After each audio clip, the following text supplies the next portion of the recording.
It's a privilege to be here amongst the August gathering and to participate in this Samvad 3. And I'm also delighted to be here in Mongolia, which has a long historical and cultural relationship with Tibet. My presentation will not be a philosophical, and my presentation will not be a scientific research, whether it's a common person's interpretations of what is the environment consciousness. Let me first begin with His Holiness saying, the earth is not just our environment, the earth is our mother. When we speak about the environment consciousness, it is very important to understand the human evolution in itself, which was manifested at large with the confluence of environment and the human activities for millennia. We who are presently living in this world of Y2K proclaim to be the garden of the world. But the question remains as whether we as human beings really endeavors to preserve our Mother Earth.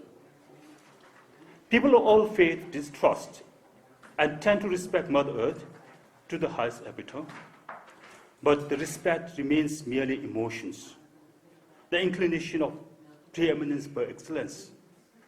Every now and then people calls for saving the planet Earth with slogans, protests, actions, and resolutions. Institutions, corporates, nations, international organizations work for environmental conservation, for making this planet a livable and sustainable one. If we supposedly work in making this world a livable one, then are we selfish enough of giving priority of the well-being of the human beings alone? Or are we thinking that the human beings can sustain independently? Or are we thinking that we can live by exploiting everything for the sake of fulfilling human desire? Human desire is unlimited, and to quench that desire, we push for exploitation of resources, exploitation beyond imagination, and exploitation beyond needs. Since the whole ecosystem is connected with its diverse biodiversity, and hence are dependent on one another, it is prudent to look beyond one's desire for the sustainable future. Over millennia of human existence, we have maintained our great relationship with the whole ecosystem and have initially adored sun, moon, and all the cosmic elements of the planet Earth as the sole symbol of invocation. We still do believe in that, and such tradition of praying the Mother Earth. However, we have not yet learned the importance of nature and forgotten its centrality of existence. In my homeland, Tibet, in the land of snow, for centuries Tibetans considered lands, rivers, mountains, and lakes as sacred. It still remains an important and intrinsic part of Tibetan people and its identity. All our mountains and lakes, like Mount Kailash, Jomolangma, Amnimachin, Ninjin Tagla, Tsomapam, these are considered very much a part and parcel of the Tibetan people, and therefore respects for these mountains and lakes are boundless. With that conviction, we have never exploited our land, which is rich in resources. It remains an untapped pool of resources for centuries. However, for the last 60 years, China is looting, exploiting, polluting the sacred land of Tibet. Though we may have many reasons and excuses of environmental degeneration, but I can henceforth give two factors. One is need versus want. Human needs are measurable, can be of subsistence, but the want is infinite and which is unfathomable. As we understand from Adam Smith's theory of human wants in his The Wealth of Nations, it is understandable that the resources are limited and the human wants are unlimited. However, theorists claim to propose an effective utilization of resources, unlimited resources. But the real world is a crazy world where all yearn for maximum exploitation of resources that deplete our Mother Earth. As a Buddhist, we understand that one is tantamount to desire, which is considered poison. It is one of the main causes of suffering that tackles us into the vicious circle of samsara. Somehow, we do realize that the earth which we live in has abundant resources to fulfill our needs. Sadly, we became so selfish that we look only for what we want. Therefore, we destroy the earth where we live in by digging more than what we needed. In the process, more carbons were emitted in the air. We see drastic change in the climate patterns. Every year we experience extreme heats and extreme colds. In Tibet, every year temperature rises above any other cities in China, and particularly the average temperature in the Tibetan plateau has climbed 0.43 degrees centigrade every decade, per decade, higher than the average speed of global warming, which is 0.12 degrees Celsius per decade.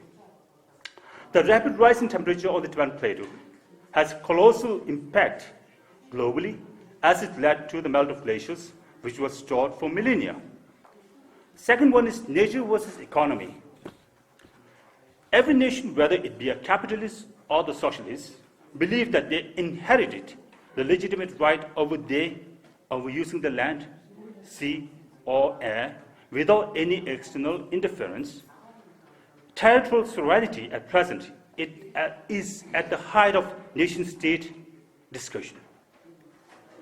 All the powerful countries dictate the rules with the sole objective of complying with the national interests. Priority is the national interest, nothing else. In such circumstances, conflicts and tension arise.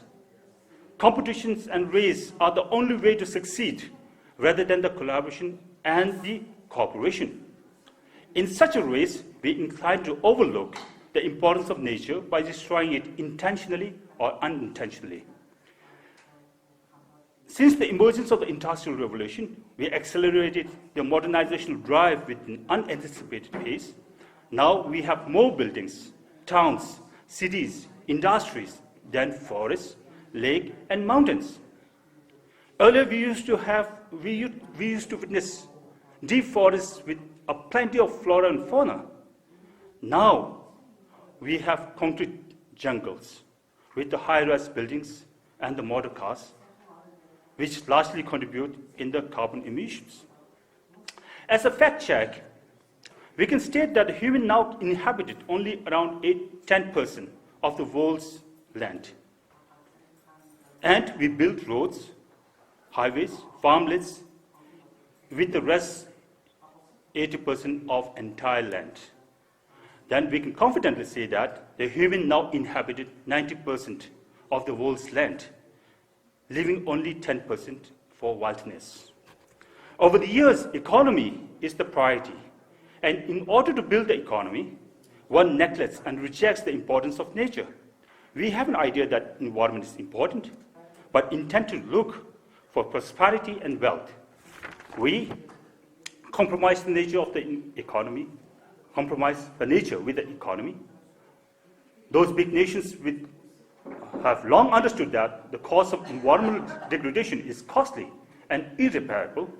Therefore, they deliberately transport nuclear waste to poorer countries.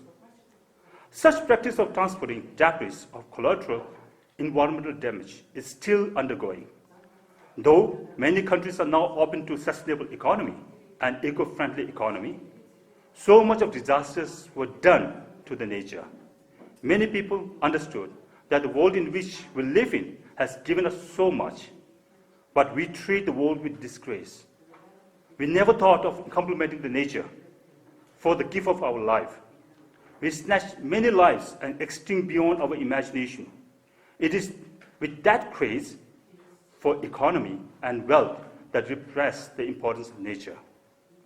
Now, there are many ways which we can do, like gender sensitivity, but somehow with the limited time, I can go with two.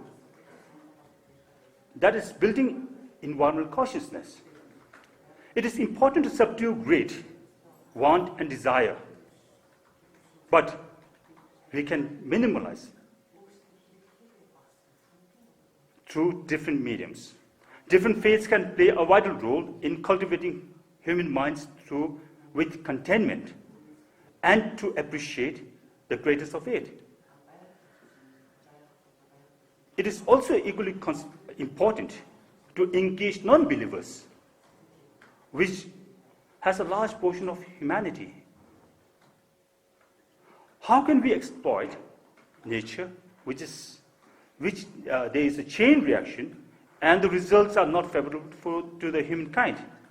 We have witnessed in our lifetime, that is flood, drought, landslides, tsunamis, wildfires, and all those so-called man-made disasters, which we interpret as natural. If we continue to destroy and abuse the nature, we'll continue to face the havoc of the nature. Therefore, it is important to build an understanding on the importance of environment.